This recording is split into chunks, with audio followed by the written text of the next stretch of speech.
Buenas tardes, buenas noches o buenos días, dependiendo de la zona horaria en la que te encuentres. Bienvenido al dato matutino de este viernes 29 de julio del año 2022. Cargados de muy buena información. Puede ser un dato matutino extendido porque hay muchos datos, pero vamos a tratar de ser sucintos en la materia para aprovechar el tiempo. Saludos a la gente que también nos está viendo por Telecolor. Excelente la apuesta que estamos haciendo con el señor Portillo, Luis Portillo, y con todo el precioso equipo de profesionales que tiene este canal regional. Arrancamos con Apple, señor Pestana. Apple dio los numeritos ayer y me parece que estuvieron bastante buenos, a pesar de toda la coyuntura que hay alrededor del mundo, a pesar de que la economía de los Estados Unidos ya oficialmente entró en recesión porque tiene 2 trimestres consecutivos sin tener crecimiento económico real. La administración Biden dice que no, pero los números dicen otra cosa. Sin embargo, a Apple no le fue nada mal. Y no le fue nada mal a pesar que también China estuvo cerrada, técnicamente paralizada por tema de COVID. Hay también un tema económico importante en China porque han bajado la demanda de los consumidores de smartphones. La gente está comprando menos smartphones. El mercado chino está debilitándose. Y recuerden que un país como China, que es un país extremadamente grande y productivo, tiene el deber de crecer una tasa mínima del 6% para que los niveles de crecimiento, los niveles de la economía, de la productividad se sostengan y el país no entre en un cuadro de recesión. Dígame, señor Petana. ¿Sabes qué quiero que me expliques? Dígame. Y es una pregunta que quizás muchos también se harán. Y es que la participación de mercado de Apple en China aumentó en el 15.5%. Pero sin embargo, las ventas o los ingresos trimestrales de Apple en China bajaron un 1%. Porque búscate este otro dato que tenemos por allí. El mercado general de smartphone, de ventas de smartphone en China cayó 14%. Y Apple creció en ese segmento 15%. Es decir, plantéame nuevamente la pregunta para respondértela ahí y después te voy con este dato. ¿Cómo es que la participación de mercado de Apple en China aumentó, pero sus ingresos disminuyeron un 1%? Esa es la pregunta. Primero, porque la gente compró más iPhone, pudo haber comprado más iPhone y quizás el precio de venta bajó, que eso fue lo que ocurrió, para que la economía o para que la demanda del producto se mantuviera. Apple hace eso eventualmente para que el producto se sostenga. Eso también ayudó, porque como te dije, también responde la otra pregunta. En China, en el periodo de abril a junio, las ventas de teléfonos inteligentes cayeron un 14.2%. ¿Ok? Y en ese periodo, la participación de mercado de Apple se incrementó un 15.5%. Al bajar un poco los precios, la gente prefirió adquirir un iPhone a adquirir un Huawei, por ejemplo, o un Xiaomi, por ejemplo, que son las marcas que pesan allá. Oppo también pega muy fuerte allá en China. Entonces, ahí tienes una respuesta. ¿Qué es lo que me parece a mí fascinante de esto? Que Apple sigue creciendo en la venta del iPhone y que Apple está pronosticando, a pesar que el trimestre que viene también va a ser un trimestre de contracción, ellos estiman que las ventas seguirán creciendo. La gente prefiere comprar un iPhone. Se ha transformado como que un artículo que está por encima o está en una realidad distinta a las variables económicas y de otro tipo. Quien quiere comprarse un iPhone lo va a comprar y no le va a importar, porque lo prefiere tener. Y eso es un punto importante. Por eso es que Apple, por ejemplo, no ha dicho ni ha tocado que va a bajar la producción del iPhone por temas de chips. Si recuerdan que a principios de trimestre hubo un bajón o una posibilidad de bajón de producción por los temas de confinamiento en China. Pero ellos tomaron los correctivos y resolvieron. Y fíjense que si existe, esa es otra variable que también puedes considerar. Recuerda que China estuvo paralizada y la producción bajó también por un momento, no solamente de Apple, sino de todo. Y eso también son elementos que hay que sumar.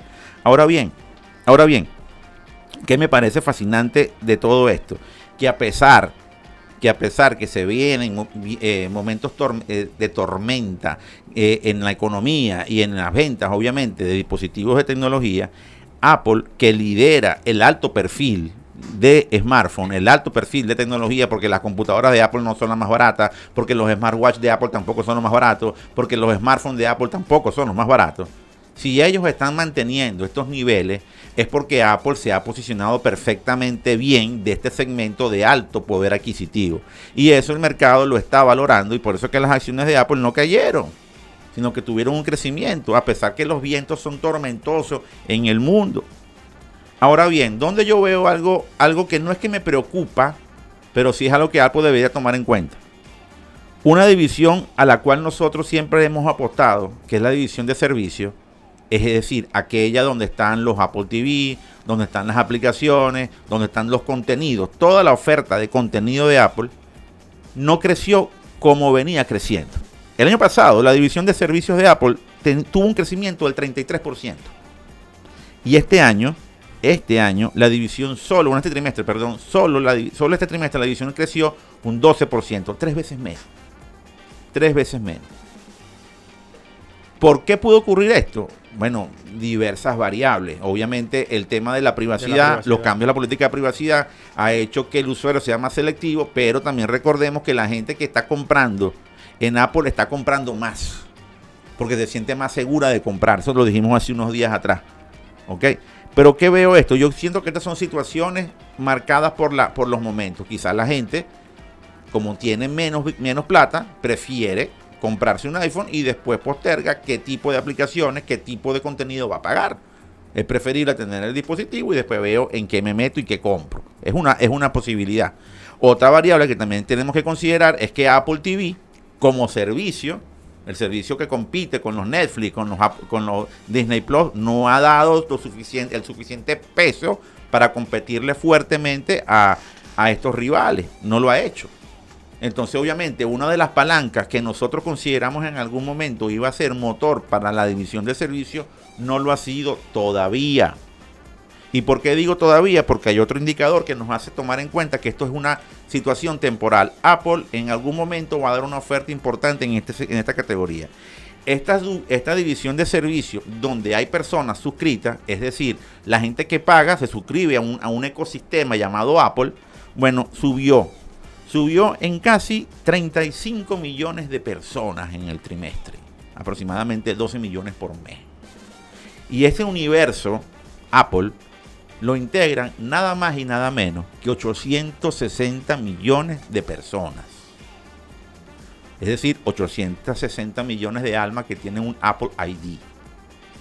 Y está más porque puede ser una suscripción y lo de una familia entera. Está bien, pero estamos hablando de suscripciones, estamos hablando de los que pagan. El chamo mío no paga, ¿me explico? Entonces, eso es lo que se ven aquí. Fíjate tú, eso es un dato súper importante, es 4 veces más que los suscritos a Netflix. Es casi 5 veces más que los suscritos a Disney Plus. Y no hablemos de los demás otros servicios. Y no hablemos, obviamente, de las personas que pagan en Google Play, que es el servicio de Android, que no hay manera de poderlos comparar. Entonces, uno de los puntos positivos del trimestre, a pesar que la división no creció como quiso Apple, es que sumaron 35 millones de almas al ID, que son personas que van a pagar. Y son personas que eventualmente, en algún momento, cuando las condiciones estén como ellos quieran, llámalo contenidos de calidad, llámalo que ya la broma se ha mejorado la economía, me voy a comprar un paquetico de un software de salud, me voy a comprar un paquetico de software de entretenimiento, me voy a comprar un software X. Bueno, esas personas van a comprar en algún momento, es lo que pueden estar diciendo los economistas y los analistas. En algún momento van a comprar, ya compraron el iPhone, ya compraron su tableta, ya compraron su computadora. Bueno, en algún momento van a comprar. Y ese universo a mí me parece fascinante. Así como me parece fascinante que se vendieron tantos iPhone en el trimestre. Recuerden que Apple tiene ya como 7 años que no dice la cantidad de unidades vendidas de teléfono, pero sí dice número. La división de iPhone dentro del universo Apple sigue siendo el que se lleva casi que la totalidad de la torta, casi que la totalidad de los helados. Fíjese que en el trimestre las ganancias de Apple fueron de 83 mil millones de dólares. Y solamente el iPhone se llevó de eso 40.700 millones, cerca del 50%. Después de estas dos categorías, llega la categoría de servicios, que ya está en un lugar importantísimo. Pero fíjense ustedes, lo que son iPads y Mac tuvieron un bajón en venta. Igualmente, ¿y por qué tuvieron un bajón en venta? Que es lo que yo quería decir. Porque el tema de los chips sí afecta a esta categoría. ¿Qué dice Apple? ¿Qué hago con mis chips? ¿Qué fabrico más? ¿Fabrico más chips para Mac y para iPad o fabrico más chips para iPhone? Si lo que más se vende son los iPhones, vamos a vender más iPhones porque es casi el 50% de la venta. Obviamente, no vas a matar la gallinita de los huevos de oro. Tienes que seguir dando allí. Pero entonces eso viene en detrimento, en un bajón, en la oferta de las Mac y de las iPad. Y obviamente es una contracción también de las ventas. Pero ojo, si a Apple le ha ido mal en esto, a los demás también. Esto no es un tema solamente de Apple. Por eso que los analistas ven que esto es normal. Y que Apple, con esto que está consolidando, que son 860 millones de suscriptores pagos, es una locura. Esto es una locura. Esto es que el que no puede, el que no está allí es porque no puede. Así de sencillo. Los que tienen platica, casi que 8 de cada 10 personas que tienen platica y recursos para disponer para este tipo de gastos, están suscritos a Apple. Y eso es una ventaja competitiva. Por eso que digo que Apple mismo tiene la manera de resolver su rollo. Cerramos el tema de Apple. ¿Usted tiene datos de Amazon por allí, señor Pestana? Sí, esa fue otra de las empresas o de las grandes Big Techs que reportaron el día de ayer. Ajá. Y Amazon tuvo números bastante buenos también. Cuéntelo. Las acciones en general de Amazon subieron un 9%, pero la gallinita de huevo de oro en este caso... Ajá, que no es lo que vos compráis en Amazon con un Gascar, no es eso. No son las ventas minoristas, no son los servicios tampoco, sino el Amazon Web Service, el servicio en la nube, que representó un 33% de las ganancias de Apple. De Apple no, de Amazon. De Amazon, perdón. Y esta es la segunda empresa de todas las que han reportado con mejores ganancias en servicios en la nube. Es decir, Microsoft con su Azure tiene 40% en el servicio de la nube.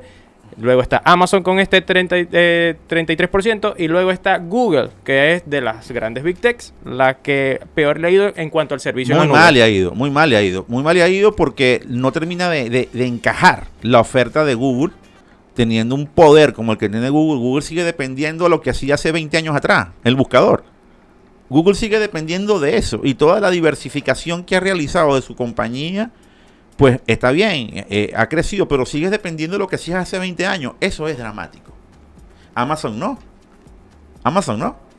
Amazon no está dependiendo de lo que hacía hace 20 años atrás. Amazon, ¿de qué está dependiendo? De los servicios en la nube. Microsoft es otra que se ha diversificado. Hace 20 años atrás vendía de las ventas de Windows. De software. Del sistema operativo. Ahora sí también de software, porque la Azure es parte del software, pero también ofrece un ecosistema en la nube. Y eso es diversificación. Y dense cuenta que las compañías, por más grandotas que sean, por más poderosas que sean, si no se diversifican, pues pueden perder el foco y pierden competitividad. Y esto está ocurriendo en este momento. Y fíjate que los números de Amazon están bastante bien. ¿Ok? ¿Cómo estuvieron los números de ventas de minoristas? ¿Tuvieron, creció, bajó? ¿Cómo estuvo eso? Bueno, búsquelo. Mientras yo sigo buscando aquí datos. Tengo un dato importantísimo. Geopolítico tecnológico. Así suena. Pero es que así es. Dato. Esta mañana me despierto escuchando un comentario del presidente de China diciendo que Estados Unidos tiene que reconocer que China es una sola. Y esto viene porque el señor Biden y ahora la senadora Pelosi, que va para Taiwán dentro de poco, siguen reconociendo a Taiwán. Ahora bien, ¿cómo viene la implicación geopolítica en este caso con la tecnológica? Bueno, que Taiwán es el principal fabricante mundial de microchips.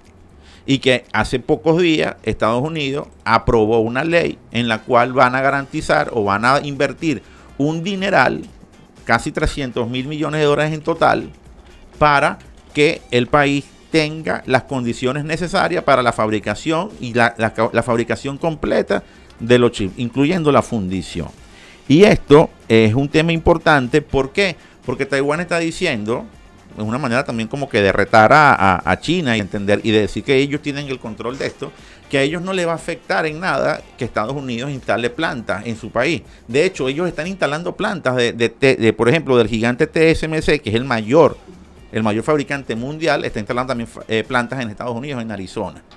Es decir, Hoy escuché también en la mañana que unos analistas económicos estaban diciendo que una de las formas, una de las vías en la cual se va a frenar esta recesión y hacer un nuevo estímulo, un nuevo impulso económico, es precisamente con estas inversiones y con estas leyes vinculadas directamente con el área de microchips.